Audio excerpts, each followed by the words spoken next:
आज की ये क्विज ग्रामर पर है। ग्रामर में भी टेंसेस पर है। आपको इसमें आइडेंटिफाई करना है कि गिवन सेंटेंस में कौन सा टेंस है। Let us start. He plays basketball every day. वो रोजाना बास्केटबॉल खेलता है। प्लेज ऐसी या इस किस में लगता है? प्रेजेंट टेंस में। याद रखिए पास्ट में सेकेंड फॉर्म आती है, फ्यूचर में विल और शैल होना जरूरी है। Meera will go to a concert. Will go, जहां विल शैल होगा आप मानिए वो फ्यूचर टेंस होता है। It rained heavily. Rained past tense है ये, क्योंकि इसमें सेकेंड फॉर्म लगी है तो ये पास्ट टेंस हो गया है। द बेबी इज क्राइंग, जहां पर बी इज आर एम इनमें से कोई हो दैट इज प्रेजेंट टेंस, तो ये प्रेजेंट टेंस है। Dogs dogs were barking a lot, जहां वाज वर होता है वो पास्ट टेंस होता है, तो ये पास्ट टेंस है। The car was parked in the wrong lane. Was parked, जहां वॉज वर है that is past tense. Kenny will visit her ailing grandfather after returning from work. Will visit, will shall के साथ first form लगी है तो आप समझिए that is future tense.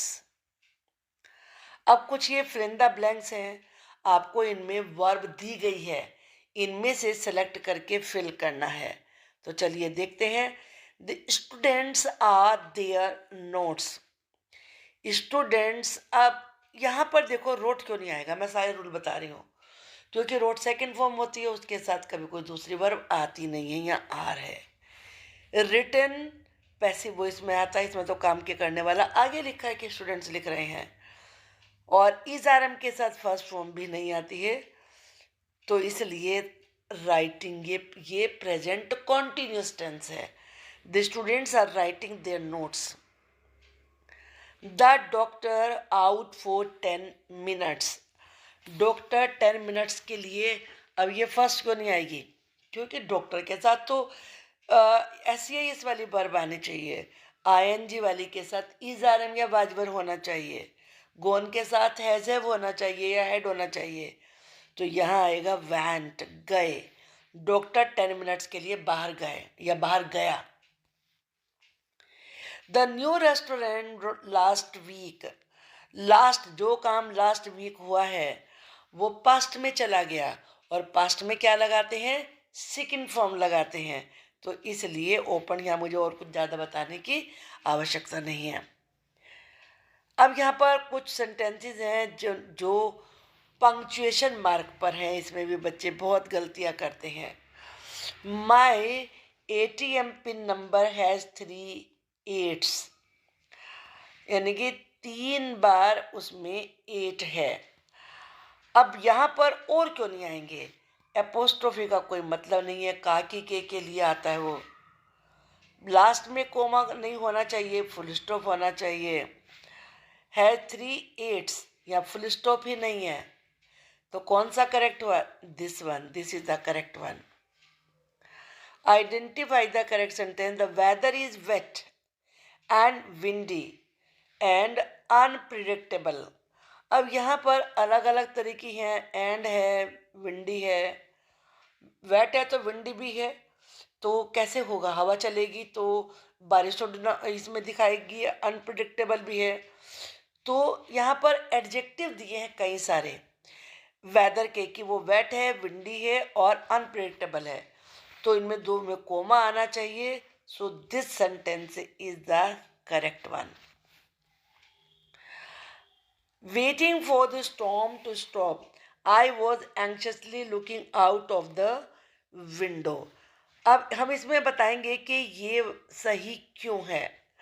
Waiting के बाद कोमा नहीं आना चाहिए, तूफान के रुकने की इंतजार करते हुए, तो कोमा का क्या मतलब है? ये नहीं आना चाहिए semicolon. Waiting for the storm to stop, यहाँ ये एक वो है, फ्रेज है, फ्रेज के बाद कोमा लगना चाहिए सेपरेट करने के, इसमें वो नहीं है। Waiting for the storm to, यहाँ भी नहीं है।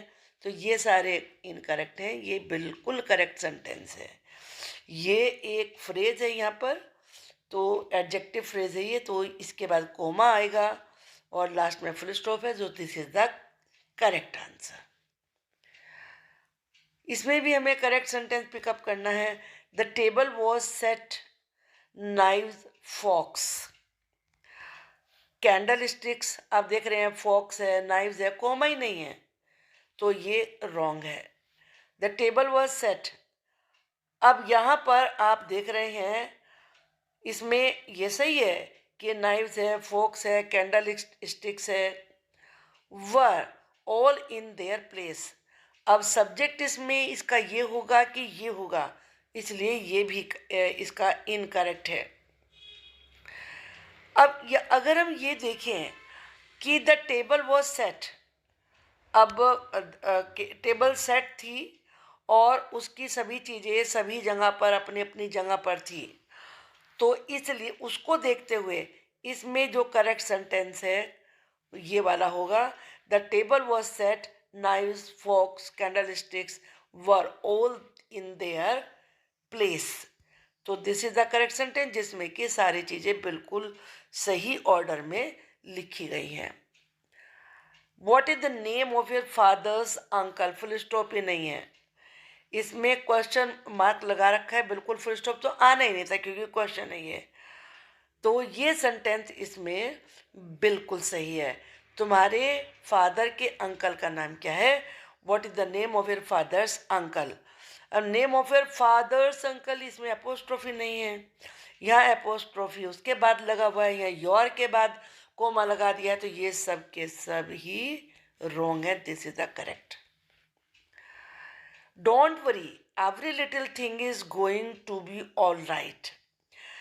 यहाँ पर डोंट वरी अलग सेंटेंस होना चाहिए और दूसरा पार्ट अलग सेंटेंस होना, चिंता मत करो, हर चीज़ बिल्कुल ठीक होने जा रही है।